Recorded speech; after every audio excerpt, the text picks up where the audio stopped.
We are now recording. Hello and welcome. You have successfully been accepted into the Anomaly Trials.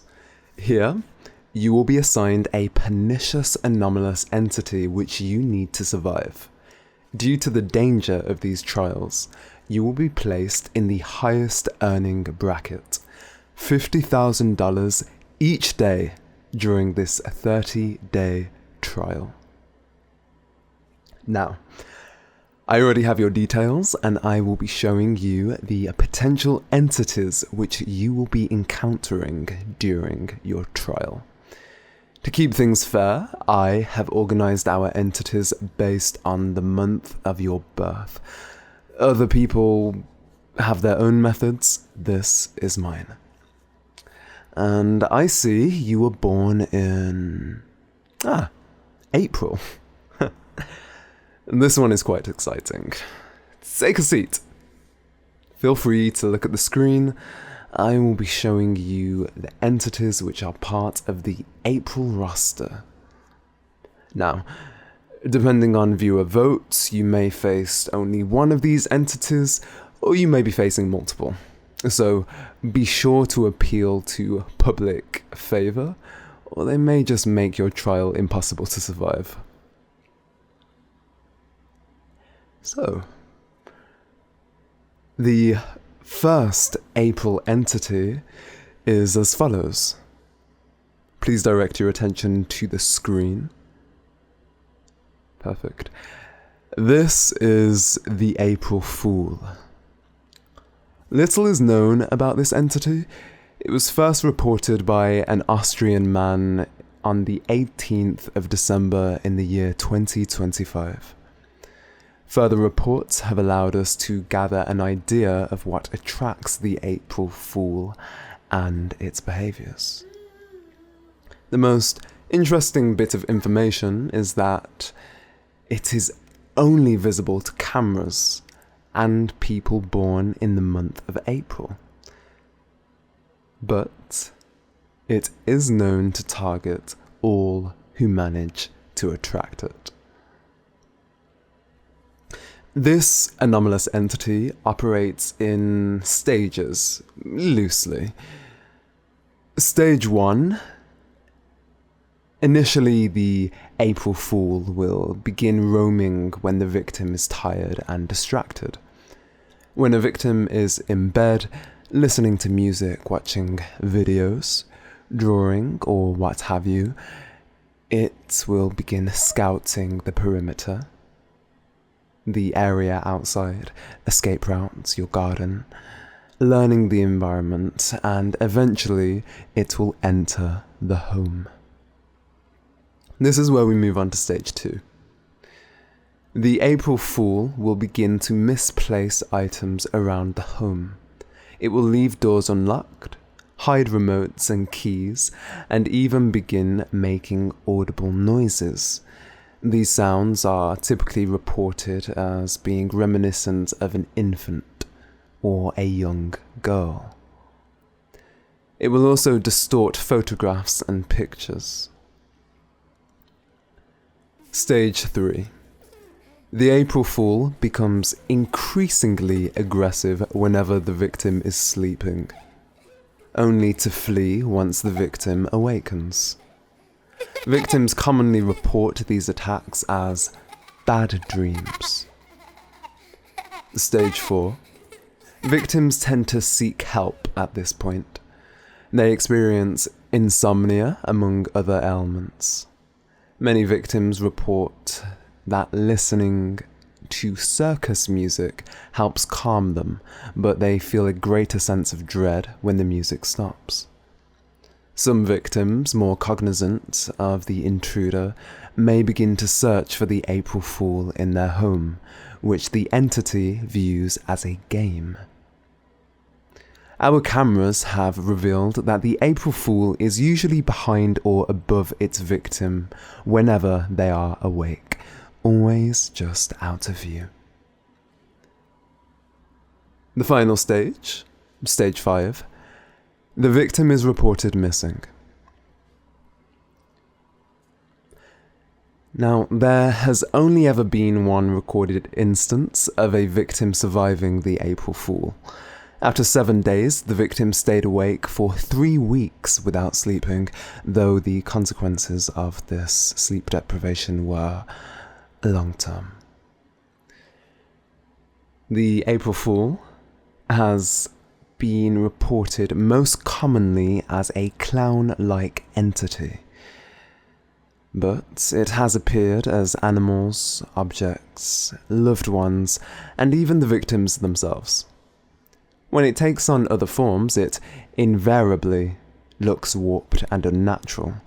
If you direct your attention to the screen, the image being shown right now is of the April Fool impersonating the deceased mother of its victim. Interestingly, it also replaced all photographs of the victim's mother in the home with images of its likeness. How do you feel about this entity? How do you feel about the April Fool? Well, this one is quite popular among viewers. And when viewers tend to dislike a contestant, they always send this one. For the April contestants, anyway, in my trials. Are you ready for the next entity? Perfect. Direct your attention to the screen. The second entity is Ellie. Doesn't she look stunning? Yes, Ellie was once a ballet dancer convicted of shoplifting. And since she was sent to prison, it allowed us to legally purchase her and turn her into a host. Yes, believe it or not, Ellie is a human. A bit of context. Through expeditions through the back rooms, our talented agents managed to access a dimension of reality which is higher on the y-axis than the world we live in. Here, they found themselves on a planet submerged mostly by water. The dominant species there was thought to be a large amphibious reptile, which roamed the land and the water. However, upon analysis of a dead specimen, it was discovered that it had been the host to a tiny parasitic amphibious fish the size of an apostrophe. Inside the body of this male specimen was a fetus, and inside the fetus were dozens, hundreds of the parasite's offspring, which our talent retrieved to be studied in our facility. If you direct your attention to the screen, you will see the fetus of the deceased specimen which we managed to retrieve. The parasite is quite unique. It seeks out a host, typically a fish, and upon contact it diffuses itself into the fish's body. Yes, it converts its physical body into a liquid or gas in order to permeate the skin. Once inside, it reforms within the veins or arteries and feeds on the host's blood. It is circulated through the host's body until it reaches the brain, where it again diffuses to permeate the blood-brain barrier. At this point, it begins to spread its body as a microscopic film which engulfs the host's brain. At this point, it will begin to secrete chemicals which connect within the brain, establishing and hijacking neural networks. Eventually, the host will not be able to control their body, but they will be fully conscious and aware. The parasite does not connect to pain receptors, and so the host is capable of experiencing physical sensations of their body. In extreme cases, such as in the picture shown on screen, The parasite's misunderstanding of the host's anatomy will cause traumatic injury. The subject in the image was a previous April contestant of mine. The parasite, while attempting to eat, opened the host's jaw to such an extent that it was completely dislocated. We observed tears from the host's eyes, but no other reaction, indicating that the host was in a severe amount of agony, but unable to do anything about it. Why do they look like that? That is a great question. You see, the secretions of the parasite have a transformative effect on the host's body. These include the development of gills, the growth of razor-sharp teeth, and in male subjects, well, this is actually very exciting. You see, the goal of the parasite is reproduction. It cannot reproduce without a host. Its secretions change the host's DNA to match that of the parasite, and that includes the gametes in the subject. The reproductive cells, yes. When the parasite is in a host, it is hypersexual, but it cannot differentiate between genders. It will continue attempting to mate until the host is impregnated. Yes, that includes male hosts. While infected, males develop a makeshift womb from their internal organs. This is theorized to be excruciatingly painful. This womb may be made from the stomach, intestines, kidneys, or lungs, but the organ with the highest survival rate is the liver. Once a host is impregnated, the parasite will use the host's body to pass itself on to another member of the host's species, or attempt to subdue a substantial prey item to infect. Great question. Once the parasite leaves, the host is left with all of its deformities. These are permanent, on a genetic level. They regain control of their body, and 90% terminate their lives within 2 weeks. Yes, you see, the parasite's offspring does not require the host to be alive. If the host continues to live, it will give birth to a baby of its kind within 10 days. For males, this birth process tends to be fatal due to the blood loss, as the offspring is delivered through... Yes, exactly. The offspring will display hydrophilic tendencies and seek to submerge itself in water. The offspring will contain upwards of 3,000 eggs of the parasite, which will hatch when they sense they are near a body of water. The juvenile parasites are carnivorous and will feed on the offspring until they have eaten their way out. Upon entering water, they will mature between 24 and 48 hours and seek a host to infect. Yes. Now, the offspring can survive if they are kept away from water for a significant period of time. Now, Ellie here has successfully mated and is in search of a new host. They can be very aggressive when attempting to transfer hosts. Now, this is another popular choice by viewers, and Ellie could very well be your entity. How do you feel about this one? Do you prefer it over the April Fool? I will say that The April Fool has a very, very low survival rate of less than 1%.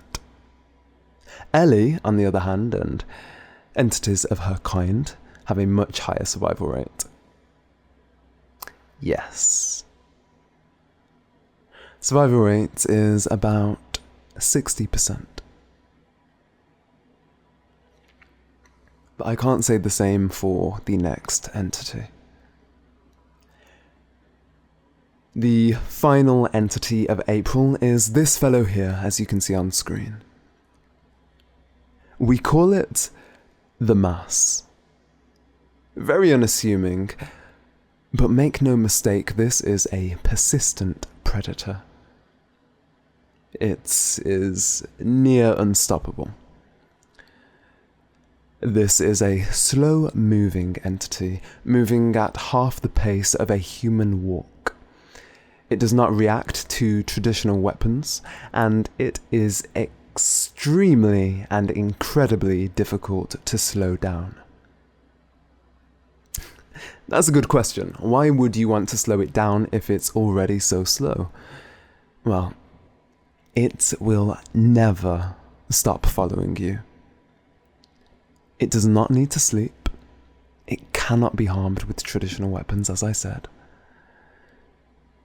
And regardless of methods to escape it, once the Mass has found a target, the Mass will always be within, at most, a 3-hour walk to you.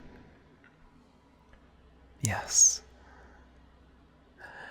The only known way to stop it is to achieve a body fat percentage of over 50%. What's your body fat percentage? Well, that's bad news for you. What happens once it reaches you? Take a guess. No, it does not eat you. Quite the opposite. The Mass will force feed its body inside of you. You won't be able to escape its grasp, and you won't be able to die from devouring its body. I won't go into details, but the creature can be smelled from upwards of 50 meters away. I wouldn't recommend imagining the taste. But as you can see, it is covered in a thick sweat. Sickening. I know. It was first reported in the United States in Los Angeles. I forgot if it was a man or a woman, but they fell victim to this creature and... Oh, that's easy. Take a look at the image on screen. This is what happens when this entity is finished force-feeding itself into your body. You become bloated beyond capacity. Your body will rapidly gain fat in every area to the point of disfigurement, and with it, you'll become unnaturally stronger. But you won't die. No, you will not die from it. No, the only way for you to die, once this thing has forced you to devour its entirety and enormity, the only way for you to die from that point on is to be eaten alive. Yes, if this entity gets you and gets inside of you, you will become it. You will become the Mass. So, these are the entities you may face during your trials. As I said, the viewers decide which one and how many you will face during your 30-day trial. You may have other people with you, or you may be by yourself. Again, this will be up to the viewers to decide. Now, please tell me, and the audience, which entity you would prefer to face. And if you're lucky, the audience might just select that one.